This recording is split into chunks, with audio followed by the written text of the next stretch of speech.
Narito ako sa aking silid habang iniisip ko pa din naman na dinig kong tinuruan ng taong hihiraman ko sana ng pera. Hindi ako makapaniwala na ganun ang sasabihin niya sa akin. Akala siguro nito ay makakapayag ako sa gusto nito mangyari. Maghahanap na lang ako ng ibang mahihiraman kesa ang pumayag sa gusto nito. Ikaw, hihiram ka din ba ng pera? Kung hindi, sa labas ka na lang muna. Doon mo hintay ng kasama mo. Hindi po, ang kaibigan ko lang. Leia, sa labas lang ako. Hintay na lang kita doon. Ani ni Kyla at lumabas na ito. Magkano ang hihiramin mong pera? Tanong ng lalaking kaharap ko.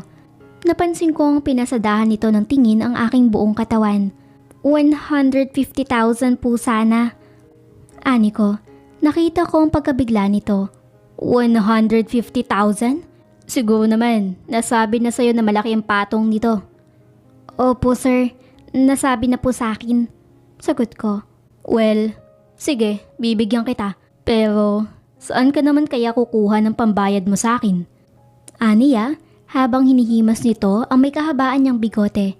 Siguro naman po, ay pwedeng paunti-unting pagbabayad ko.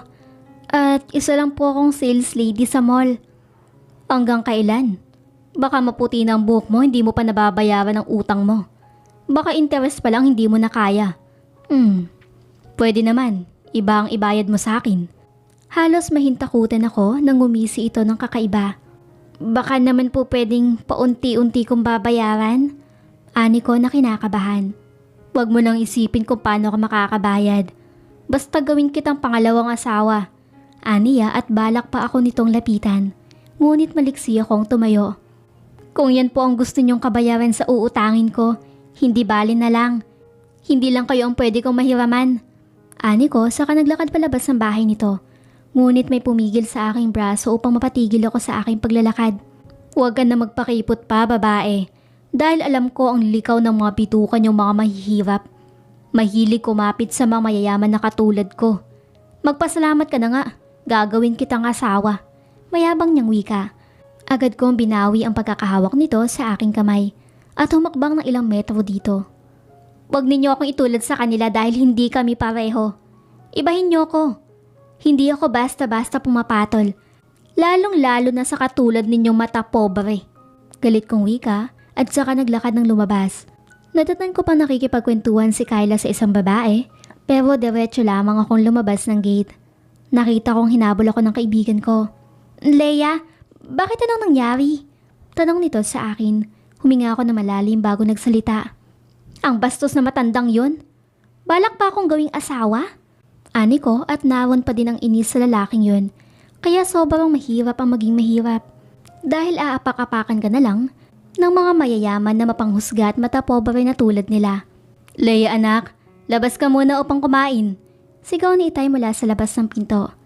Sige po Itay, lalabas na. May klikong sagot. Agad akong tumayo upang lumabas na aking silid. Agad naman ako naupo sa upuan na kahoy at nagsandok ng aking makakain. Lumipas ang ilang sandali, tapos na din kaming kumain at ako na din ang nagpresentang maghugas ng mga ginamit namin.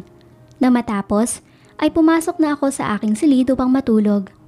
Alejandro POBs, kamusta ang pinapagawa ko, Atty. Rodriguez? Pumayag na ba sila na ibigay ang lupang yun? Tanong ko kay Atty. Rodriguez. Wala pa pong klaro, Mr. 14.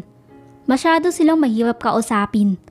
Ang tanong ng anak ni Mr. Martinez, kung sakali man na may pambayad na sila sa nakuha ng ama nitong pera, ay ibabalik pa ba natin ang sinanla ng ama nitong titulo ng lupa? Kumunot ang noo ko sa sinabi nito. Malalim akong napaisip. Saan naman kaya sila kukuha ng pambayad, gayong wala naman silang pagkukuhanan ng pera? Mukhang hindi pa ata matutuloy ang plano ko sa lupang yun. Tell them. Makukuha lang nila kung buo ang perang ibabayad nila. Pero kapag hindi nila kayang ibigay ng buo, pwede na silang umalis. Masusunod po Mr. 14.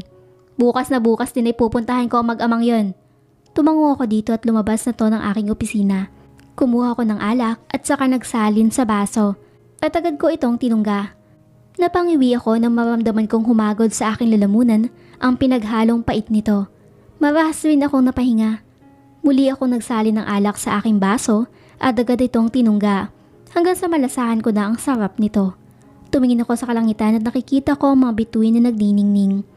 Bumukas ang pinto pero hindi ako lumingon dahil alam kong si Macy ang pumasok. Anong iniisip mo, Alejandro? Your friend say? Maybe she's busy right now. Baka nga nagpapakasarap na to. Narinig kong wika nito kaya masama akong lumingon dito. Oops, teka lang. Hindi pa ako tapos sa aking sasabihin. Aniya, if you don't have anything to say, just leave Macy. I said. After I say, then she came. Naramdaman ko ang pag-vibrate na aking cellphone sa loob na aking pants. Agad ko naman itong kinuha at nakita ko ang fiancé ko ang tumatawag. Agad ko naman itong sinagot. Sweetheart, where are you? I'm here in the province. I said. I heard she's deep sight. Sino ang kasama mo? Your cousin Macy. I said. Again? Macy is always with you. I'm your fiancé but always Macy. She stuttered. Don't be jealous, sweetheart, okay? Bukas babalik na kami dyan sa lungsod. May naayos lang ako dito. I heard she deep sighed again. Okay, you promised me that. I wait you here. I miss you. I miss you too, sweetheart. Then I hung up. I took a deep breath. Naghahanda na ako sa aking pagalis na makarinig ako ng ugong ng mga sasakyan. Agad kong dinampot ang aking bag at sombrero sa lumabas sa aking silid. Nakita ko may dalawang sasakyan ang tumigil sa tapat ng aming bahay. Alam ko na kung sino ang sakay nito. Walang iba kundi si Attorney Rodriguez. Sinasabi ko na nga ba, susulpot na lang sila bigla dito sa bahay namin. Nakita kong bumaba ito sa sasakyan habang nakasunod sa kanya ang 5 bodyguard nito. Ano na Mr. Martinez, meron ka na bang ibabayad sa aking kliyente? Tanong nito sa aking ama na galing sa likod ng bahay namin. Hindi ko agad nakita ang aking ama nang makalabas ako. Lumingon muna ako sa aking itay bago nito sinagot ang tanong ng attorney. Bakit ba sobrang nagmamadali ata ang kliyente mo, attorney? Ilang taon pa lang mula nang makuha ko ang perang yun. Wika ng aking itay. Matagal na din ang utang mo, Mr. Martinez. Wala ka naman pambayad. Wika ng attorney. Wala akong pambayad pero kusa din naman ako magbabayad kung sakali man na meron, attorney. Nakita kong natawa ito ng mahina sa sinabi ni itay sa kanya. Pagkatapos ay muli itong nagsalita. Mas maigi na lang sigurong ayusin na ninyo ang mga gamit ninyo at matiwasay kayong aalis. Pagbibigyan ko kayo hanggang bukas. Kung hindi pa kayo aalis dito, mapipilit na kami magsama ng pulis upang sila na ang bahalang kumausap sa inyo. Sa susunod na araw, pupunta na dito ang magdidemolish sa inyong bahay. Seryosong wika nito sa amin ni itay at umalis kasama ang mga tauhan nito. Halos mapaupo ako sa lupa sa huling narinig kong sinabi ng attorney. Itay, paano na tayo? Paano ang lupang ito kung mawawala sa atin? Umiiyak kong tanong kay itay. Kung ako ang tatanungin, hindi ako makakapayag na mawala sa amin ang lupang ito. Pinahid ko ang luha sa aking muka. Pagkatapos ay tumingin ako kay itay. Hindi ko malaman kung ano ang nilalaman ng kanyang isip. Anak, pasok muna tayo sa loob. Doon tayo mag-usap. Pagyaya sa akin ni itay kaya sumunod ako sa kanyang sinabi. Pagkatapos naming maupo sa upuan, ay nakatitig lamang sa akin si itay. Parang may binabasa ito sa aking mukha. Nadinig ko din na malalim nitong paghinga habang ako'y mahina pa din na umiiyak sa aming kalagayan. Mas mabuti na nga sigurong ayusin na natin ang mga gamit natin upang umalis, anak. Wala na tayong magagawa. Nasa kontratang pinirmahan ko ang danyos na nakuha ko. Na kapag dumating ang ilang taon at hindi ko pa nabayaran ang nakuha kong pera, ay sa pilitin nilang kukunin ang lupaing ito. Patawarin mo ko, anak. Dahil wala akong magawa. Ani sa akin ni itay at napansin ko ang pamumula ng mga mata nito. Alam kong gusto nitong umiyak pero pinipigilan lamang nito. Itay, pero bakit po? Wala na bang ibang paraan? Agad kong sagot sa kanyang sinabi. Wala tayong pambayad sa perang nakuha ko sa kanya, anak. Ang tangi lang nating magagawa ay umalis na tayo dito. Saad nito, kaya napatayo ako sa aking kinauupuan. Hindi, itay. Gagawa ako ng paraan kahit mangutang pa ako. Para lang may ibayad natin sa kanya. Hindi ako makakapayag na mawala sa atin ang lupang ito. Ani ko na umiiyak pa din. Umiling lamang ang aking ama.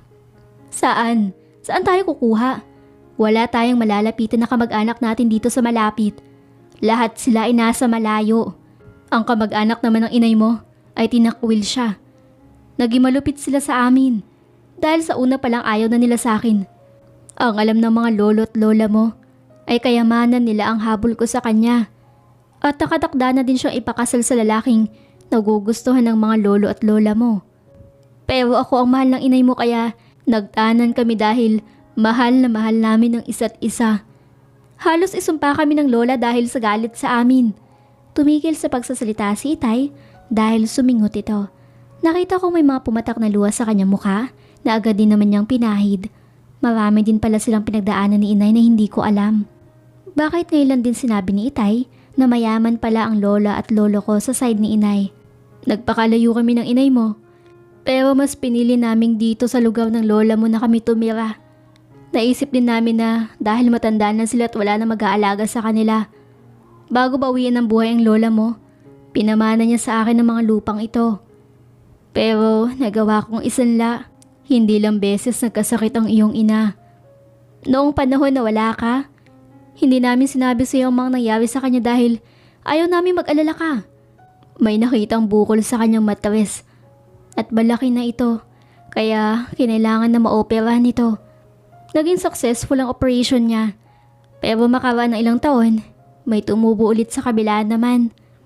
Iyon ang panahon na hindi na kinaya pa dahil mahina na ang katawan niya. Ang unang pakiusap sa akin ng inay mo bago ang araw na yon ay kahit anong mangyari, hindi kita hahayaan na lumapit sa mga lolo at lola mo, baka magawa ka nilang isumpa. Pahayag ng Itay. 2 beses akong nakakuha sa kanila ng pera hanggang sa umabot na ito ng kalahating milyon at wala pa doon ang porsyento nito. Kaya alam ko malaki ang babayaran ko. Napaupo ko sa dati kong kinauupuan. Parang nag-echo na ilang beses sa aking padinig ang huling sinabi ng aking ama. 2 milyon. Nahilamos ko ang aking kamay sa aking muka. Saan kami kukuha ng ganong kalaking pera? Nakapasok ako sa aking silid nang hindi ko namamalayan. Parang sobrang bigat ang dinadala kong problema. Ano bang dapat kong gawin? Ang bumitaw na o lalaban pa? Parang hindi ko kayang magawa ang iwan ng bahay namin. Dahil nandito lahat ng alaala ni inay. Ang masasayang araw na kasama namin ito. Pero saan ako hahanap ng ganoong kalaking pera? Gulong-gulo ang isip ko. Napakahirap ng sitwasyon namin na aming kinahaharap ngayon. Pero may isang araw pa ako para maghanap ng pera. Sumubok akong muli kahit anong trabaho papasukin ko. Wag lang ang magnakaw o mang-hold up dahil hindi ko kayang gawin ang mga bagay na iyon. Alam kong desperada na ako pagdating sa bahay namin. Ang importante, hindi mawala ito sa amin. Ako ang gagawa ng paraan. Pinahid ko ang luhang kanina tumutulo mula sa aking mata. Dinampot ko ang aking bag sa aking tabi at kinuha ang calling card na bigay sa akin ng babae. Kakapalan ko na ang mukha ko. Isang gabi lang naman ang trabaho na sinasabi nito. Kailangan ko lang gawin ay alamin kung anong trabaho ang inaalok nito. Sana lang ay kaya kong gawin kung ano man iyon. 2 beses akong huminga ng malalim. Pagkatapos ay inayos ko ang aking sarili. Pupuntahan ko ngayon ang aking kaibigang si Tyrone upang manghirap ng cellphone. Alam kong wala itong pasok ngayon. Malalaki ang mga hakbang kong lumabas sa aking silid. Naabutan ko pa ang aking ama na nag-aayos na ng aming mga gamit. Talagang sumuko na si Itay na bitawan ang lahat ng ito. Muli na naman bumuhos ang masasaganang luha ko mula sa aking muka. Agad ko naman iyon pinahid. Pagkatapos ay naglakad na ako papunta sa bahay ng aking kaibigan. Macy POVs. Samantalang hindi mapakali si Macy sa kanyang kinauupuan dahil hanggang ngayon ay hindi pa din tumatawag sa kanyang babaeng binigyan nito ng calling card. Hey love, you have been restless for a while. Do you have a problem or pain? Cleben asked me. Until now, hindi pa din tumatawag ang babayaran kong babae bago ang kasal ni Alejandro. Oh, your plan about them. Are you sure about that? Gagamit ka ng ibang babae para sa plano mo? Why?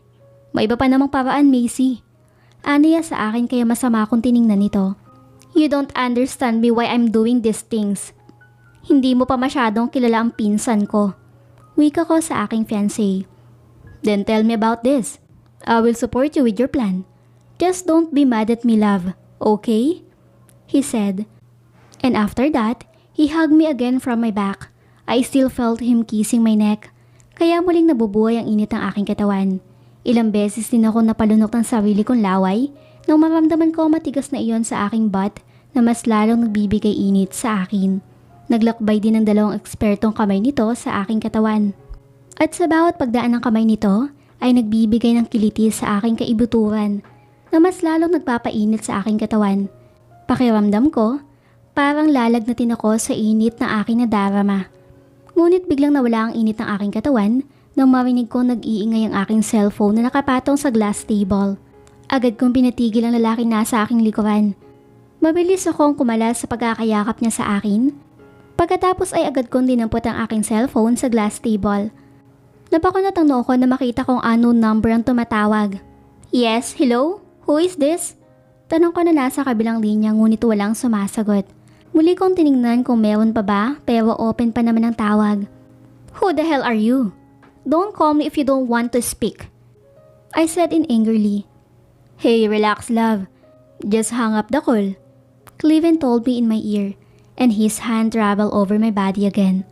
And I could feel the warmth of his touch every time his hand passed. The heat I felt is back again.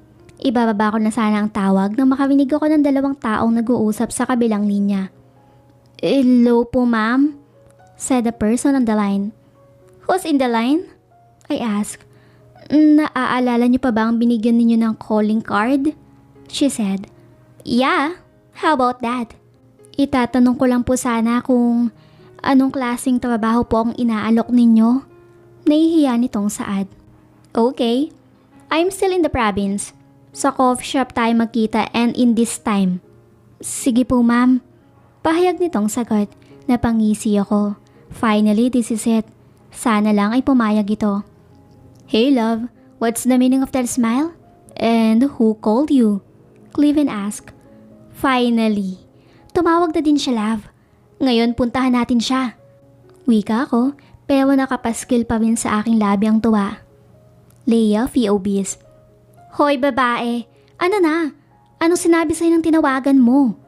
Tanong ng kaibigan kong si Tyrone nang maibaba ko ang tawag. Huminga muna ako ng malalim bago nagsalita. Makikipagkita daw ito sa akin at sa coffee shop sa malapit lang sa mall. Ani ko, sasama ako friend. Baka hindi mo kayanin ang sasabihin niya. Ani nito, tumango ko sa kanya hanggang sa lumabas na kami ng kanilang bahay at binaybay ang daan patungo sa sinabi niyang coffee shop. Hindi nagtagal ay nakarating na din kami sa harap ng coffee shop. Hindi pa kami nakakapasok nang pigilan ako sa aking braso ng kaibigan ko. Sigurado ka na sa gagawin mo? Paano kung may masamang balak pala siya sa'yo? Ani nito.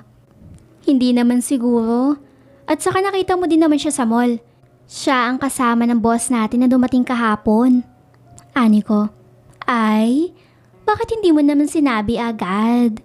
Maarte niyang saad at nagpatiuna pa itong pumasok sa loob. Bakit? Nagtanong ka ba? Di ba hindi? Tara na nga, pasok na tayo. Huwag natin paghintayin si madam sa loob, baka pareho tayong mapagalitan. Saad nito. Pumasok kami sa loob ng coffee shop. Agad ko naman ito nakita dahil kumaway ito sa amin. Napakaganda talaga niya. Parang isang anghel ito.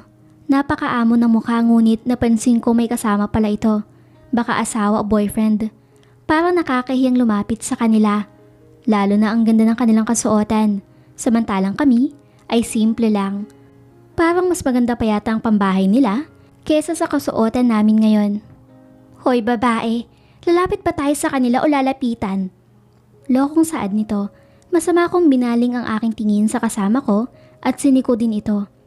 Nauna nang maglakad si Tyrone habang nasa likod ako nito na nakasunod. Nahihiya akong tumingin sa kanila ng diretso dahil para nilang pinag-aaralan ang bawat anggulo ng aking katawan hanggang sa makalapit na kami dito. Sit down and let's talk about what you ask sa magiging trabaho mo. Panimula nito. Sinunod naman ng aming kaibigan ang utos nito hanggang sa may lumapit sa amin na waiter at may ibinaba na cappuccino at sandwich sa aming table. I don't know what coffee you like, kaya pareho na lang ang in-order namin. By the way, what is your name again? And the age? Tanong nito na napakaseryoso. Leilyn Martinez po ma'am. 25 po. Sagot ko. Tyrone Suarez po madam. Wika naman ang kaibigan ko. I'm Macy Falcon. And this guy beside me is my fiancé. Don't be shy. Wala kaming gagawin na masama sa inyo. Diretsong wika na kaharap naming babae. Napansin siguro nito ang pagsenya sa akin ng kaibigan ko sa aking tabi. Do you have a boyfriend? Muli niyang tanong. Sasagot na sana ako na maunahan ako ng kaibigan ko. NBSB po siya, madam. Pagmamayabang na saad ng aking kaibigan sa kaharap naming babae. Napansin ko ang pasimpleng pagngisi nito, pero agad din nawala. First of all, let's eat first then we'll talk after. Wika ni Ma'am Macy. Parang hindi ko nalalasahan ang pagkain na nasa aking harapan. Alam kong masarap ito pero parang nawalan ako ng gana. Kaya ang cappuccino na lang ang inabot ko, baka sakaling malasahan ko na ito. Sobra akong nahihiya sa mga taong kaharap namin. Hindi nagtagal ay natapos na din sila. Tiningnan ni Ma'am Macy ang sandwich na konti lang ang nabawas. Pagkatapos ay tumingin sa akin ng diretso. You don't like it? Tanong niya. Busog pa po kasi ako, ma'am. Sagot ko na lamang. Nakita kong tumango lamang ito. Now this time, name your price. After that, sasabihin ko sa iyo kung ano magiging trabaho mo. Panimula niya. Pero bago ako nakasagot, ay nakita kong bumulong ang lalaking kasama nito. Honey, I go outside and talk the caller. Nadinig kong bulong nito habang hawak ang kanyang mamahaling cellphone. Tumango lang si Ma'am Macy dito. Pagkatapos ay muling bumaling ang tingin ni Ma'am Macy sa aking gawi. Now talk. Tell me your price. Muli nitong tanong. Nag-aalanganin akong sabihin dito ang gusto ko dahil sobrang laki ang kailangan kong pera. Ma'am, pwede po bang malaman mo na kung anong magiging trabaho ko? Tanong ko na lamang dito ngunit kumunot ang makinis nitong noo. Okay, tetiratsahin na kita. One night as a gift to the groom. What? Ma'am? Sabay namin bigkas ng kaibigan ko sa kanyang sinabi. Yes, like what I said. Isang gabing regalo sa lalaking ikakasal. Ulit nito. Ang linaw ng pandinig ko, kaya hindi ko na kailangan pang ipaulit-ulit pa dito ang kanyang sinabi. Trabaho bang masasabi ang bagay na yon? Pero may gusto akong linawin dito. Parang hindi ko makuha ang ibig niyang sabihin. Ma'am, hindi ko po kayo maintindihan. Ani ko. Simple lang, makipag one night stand ka sa kanya. Kahit pagkanong bayad ang sabihin mo para lang sa isang gabi. After that, kakalimutan na ang lahat ng nangyaring ito. Hindi ka na din makikilala ng lalaking yon. Huwag kang mag-alala dahil tayo lang apat ang makakaalam ng bagay na ito. Don't think about that. Pahayag nito. Hindi ako nakaimik sa pahayag nito. Parang ang ibig sabihin nun ay ibibenta ko ang pagkabirhen ko sa lalaking ikakasal na. Parang ang hirap namang tanggapin niyon. Parang ang labas ko ay isang prostitute. Ang pinagkaibahan lang ay hindi ako sa club nagtatrabaho. Tapos wala pa akong karanasan pagdating sa ganung bagay. Ma'am, wala na po bang ibang trabaho maliban dyan? Tanong ko. Umiling ito. Nothing else. Now, tell me your price. I gave you the half and after that night, the full payment is yours. Bumukas sara ang bibig ko sa kanyang tinuran.